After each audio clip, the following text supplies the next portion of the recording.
Have you ever felt that the person you truly love, the avoidant, treats you as if you mean nothing to them? You take out time for them, you try to make them feel special, and what do? They either casually ignore it, or react as if your efforts had no meaning at all. In that moment, only one question keeps circling in your heart. If I mean nothing to them, then why are they even with me? This moment is the most painful, because it feels like you've been disrespected. But the truth is, avoidants don't do this consciously. They don't sit at night deciding, tomorrow I will hurt this person. No, this is an unconscious defense mechanism that automatically gets triggered whenever they feel emotional closeness. Mary Ainsworth, one of the pioneers of attachment theory, said insecure avoidant people protect themselves by creating distance so that they don't get hurt and don't have to face vulnerability. The avoidance brain is trained to believe, the more love, the greater the danger. Their system interprets attachment as vulnerability, and vulnerability as pain, loss of control, or ultimately being abandoned. So when you come close to them, their brain tells them create distance, or else you'll get hurt. And their way of creating that distance is by lowering your value in their own eyes. Imagine a real scene. You planned a birthday surprise for them. You're excited, but all they say is thanks, but you really didn't need to do all this. Your heart breaks. It feels like they didn't even care, but in reality, they're just putting armor around their emotions. Remember, this is not a reflection of your worth. It's only a reflection of their fear. And understanding this painful truth is the first step to decoding avoidant behavior. One of the most confusing and painful mechanisms of avoidance is devaluation. The moment you become truly important to them, their brain starts to deliberately reduce your value in their own mind. This isn't a conscious plan. It's an unconscious survival hack. John Bowlby, the founder of attachment theory, once said, "When intimacy is experienced as a threat, the mind protects itself by minimizing that connection." That's exactly what happens inside the avoidance system. For most people, the equation is simple. The more love and care they receive, the more closeness and safety they feel. But for avoidance, the equation is flipped. The more closeness, the greater the danger. Their brain pushes them to make you seem less significant in order to feel safe again. Picture this real-life scene. You plan an entire day just for the two of you. Dinner, a movie, a quiet walk. Everything is ready. But when you share it with them, they casually respond, "Honestly, I don't like such packed plans. I need my space." You're left confused. You were only trying to show care, yet they react as if you did something wrong.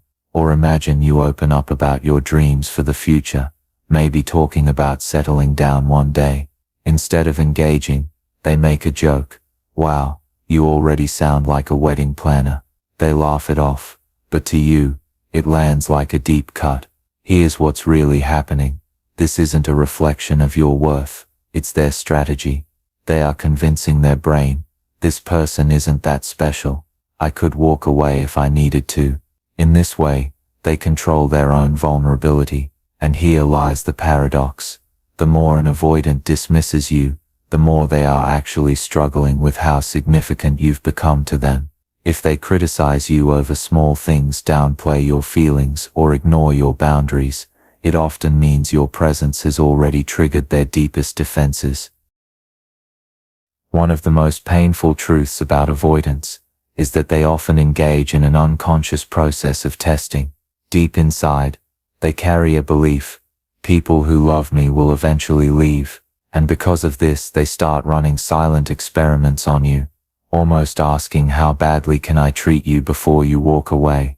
Mary Main, an attachment researcher, explained, people with avoidant tendencies often recreate abandonment scenarios, not to push love away consciously, but to confirm what they already fear. For the avoidant, creating difficulty becomes a way to test your staying power.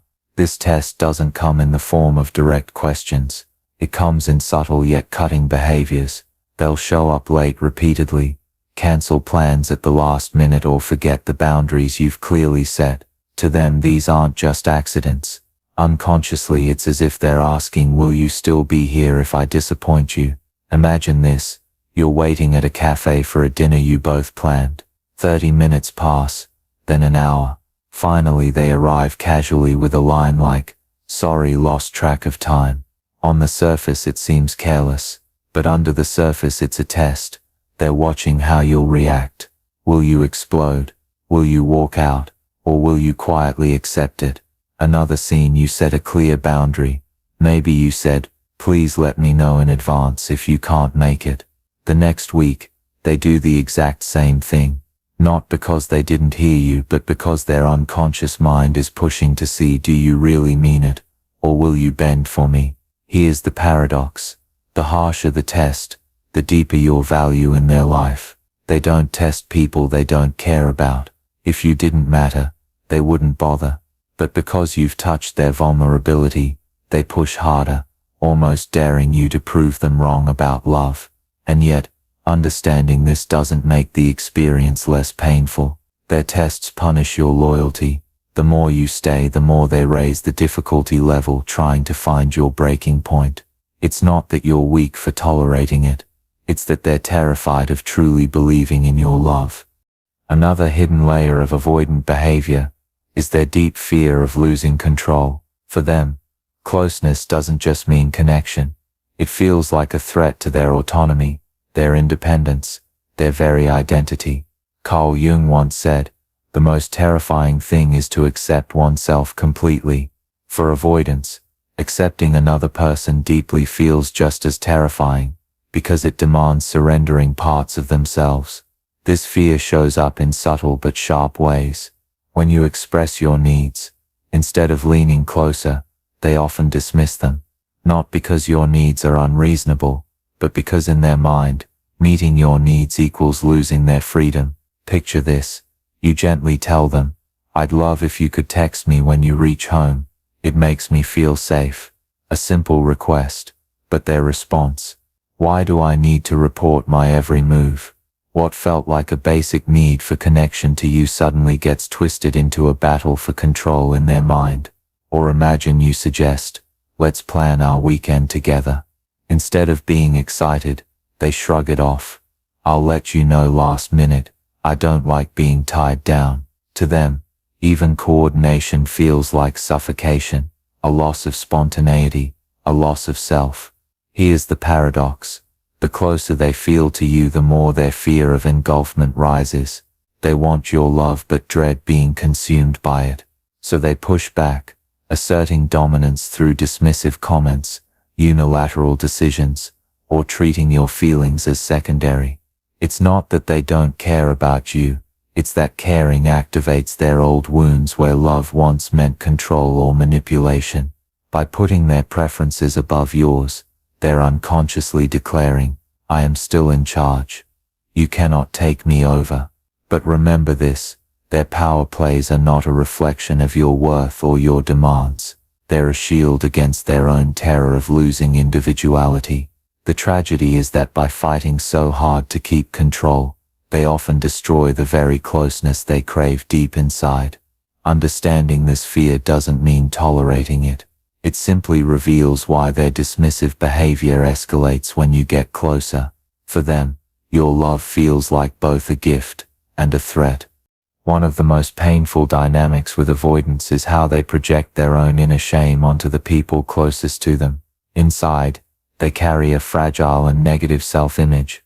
Whispers of, "I'm too much, I'm unlovable, I'm weak." But instead of facing these feelings directly, they unconsciously push them outward. Sigmund Freud described projection as a defense mechanism where people see in others what they cannot accept in themselves. For avoidance, this means labeling you with the very traits they secretly fear in themselves. So when they call you too needy, what they're really terrified of is their own hidden need for closeness. When they tell you, "You're oversensitive," it's often their own hypersensitivity they're trying to avoid. And when they roll their eyes and say, "You're being dramatic," it's their own overwhelming emotions they're deflecting. Imagine this scene. You open up after a rough day, saying, "I felt really anxious when you didn't reply to my message." Instead of comfort, they snap back, you're being clingy. In that moment, they're not actually describing you. They're describing the part of themselves they're most ashamed of, the part that also craves reassurance but feels too dangerous to reveal. Or picture this, you cry during an argument because the relationship matters deeply to you. They coldly dismiss it with "stop being so dramatic." That sting you feel, it's because your vulnerability collided with their own buried vulnerability, the one they can't bear to acknowledge. Here's the paradox: the harsher they criticize you, the more it reveals about their inner battle. Their dismissive words are less about your flaws and more about their own self-judgment spilling outward. The pain they hand to you is borrowed from the pain they can't process within themselves. This doesn't excuse the behavior, but it reframes it. You are not too much, too needy, or too sensitive. Those labels belong to their internal shame, not your identity. And ironically, the very qualities they attack in you are often the ones they secretly long for: emotional openness, sensitivity, connection. Understanding this projection gives you clarity. Their harsh words are mirrors, not truths. What you're hearing is the echo of their own self-rejection, not an accurate reflection of your worth. Perhaps the most heartbreaking part of dealing with avoidance is watching them sabotage the very relationship they secretly want. Just when things start to feel stable, warm and full of possibility, they pull back sharply, as if closeness itself has triggered an alarm in their nervous system. Psychologist R.D. Laing once observed, "What we fear most is not the loss of love, but the vulnerability it demands." For avoidance, deepening intimacy feels like walking toward danger. Instead of risking being hurt by you later, they'd rather hurt both of you now, on their own terms. You'll often see this at key moments. Maybe you're talking about future plans together, moving in, meeting family, or even a simple holiday trip. Instead of leaning in, they suddenly become cold, distant, or even sarcastic. It feels like whiplash. One moment they're engaged, the next they're pushing you away as if you've demanded too much. Picture this scene. You're sitting together, imagining a vacation you'd love to take. You're excited, painting the details, the beaches, the quiet mornings, the joy of just being together. Out of nowhere, they cut in with "don't get ahead of yourself." Things don't always work out. The energy shifts instantly. Your joy deflates, replaced by confusion and hurt. Or another time, after weeks of closeness, they suddenly start nitpicking your smallest habits, the way you talk, how you laugh, how you spend your time. What's really happening? Their unconscious is sabotaging intimacy before it gets too real, because they're terrified of the crash if it ends. Here's the paradox: the harsher they push you away, the more it usually means you matter. They don't sabotage relationships with people who don't touch their heart. They only panic and retreat when you've become important enough to threaten their defenses. Their cruelty in those moments isn't proof you're disposable. It's proof you've reached a depth that feels unbearable to them. But make no mistake, understanding the psychology doesn't soften the pain of sabotage. It feels like betrayal, like rejection, like being punished for loving. What you must remember is this: their sabotage isn't a verdict on your worth. It's a reflection of their fear. The tragedy is that, in trying to save themselves from heartbreak, they often create the very heartbreak they feared. Here's the truth you need to hold on to. An avoidance behavior is not a reflection of your worth. The coldness, the dismissive comments, the pulling away, none of that says anything about whether you're lovable, valuable, or enough. It only reveals the unresolved battles happening inside them. Dr. Sue Johnson, creator of emotionally focused therapy, once said, "The strongest need we have is to know we are loved. The greatest fear we have is to risk that love and lose it." Avoidants live inside that paradox every single day. Their fear of loss and pain often drowns out their longing for closeness. But here's what you must understand. Understanding their behavior and tolerating it are two completely different things. You can have compassion for why they act this way, without sacrificing your own emotional safety. You can say, "I see your wounds," while also saying I refuse to let those wounds destroy me. Imagine this. You've just been dismissed after opening up emotionally. The old version of you might spiral, doubting yourself, wondering if you were really too much. But the version of you who understands attachment dynamics takes a deep breath and reminds yourself, this isn't about me, this is their fear speaking. That shift doesn't erase the pain, but it gives you power. Reassurance also means remembering your own boundaries. Love is not proven by how much disrespect you can endure. Staying patient doesn't mean staying silent. Sometimes the most loving thing you can do for yourself, and even for them, is to stand firm and say, this pattern can't continue. Here's the paradox of growth. The more you anchor into your own worth, the less their defense mechanisms can define you. Instead of asking, why am I not enough for them? You begin to ask, are they willing to meet me where I am? And that question flips the power back into your hands.